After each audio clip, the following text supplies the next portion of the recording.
Adilabad RIMS and RIMS super speciality హాస్పిటల్లో వివిధ విభాగాల్లో పనిచేస్తున్న కాంట్రాక్ట్ అండ్ అవుట్సోర్సింగ్ కార్మికుల సమస్యలు పరిష్కరించాలని ఏఐటీసీ నాయకులు సిర్ర దేవేందర్ తెలిపారు. గురువారం పట్టణంలోని ఏఐటీసీ కార్యాలయంలో ఆయన మీడియాతో మాట్లాడారు.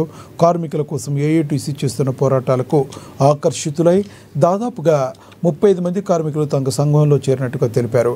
కార్మిక రంగ సమస్యల పట్ల నిరంతరం తమ పోరాటం కొనసాగుతుందని ఆయన తెలిపారు.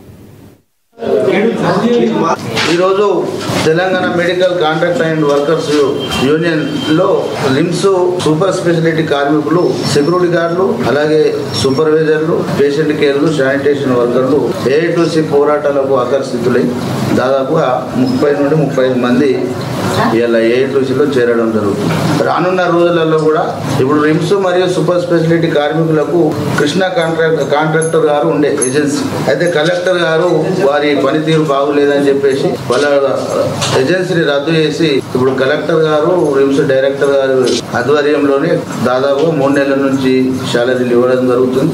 గత కాంట్రాక్టరు 10 తారీఖు లోపు శాలరీ ఇచ్చేవాడు. ఇవాళ 13 తారీఖు అయినా కానీ శాలరీ అక్కడ కొద్దిగా ప్రాబ్లమ్స్ అవుతున్నాయని చెప్పేసి మెప్మా పీడీ వాళ్ళ నుంచి శాలరీ ఇవ్వడం జరుగుతుంది. అవకతవకలు జరుగుతున్నాయి. ఎట్లా అంటే కొందరికి పడుతున్నాయి, కొందరికి పడతలేవు, ప్రాబ్లమ్స్ అది అవుతున్నాయి. కాబట్టి మేము జిల్లా కలెక్టర్ గారికి చెప్తా ఉన్నాం.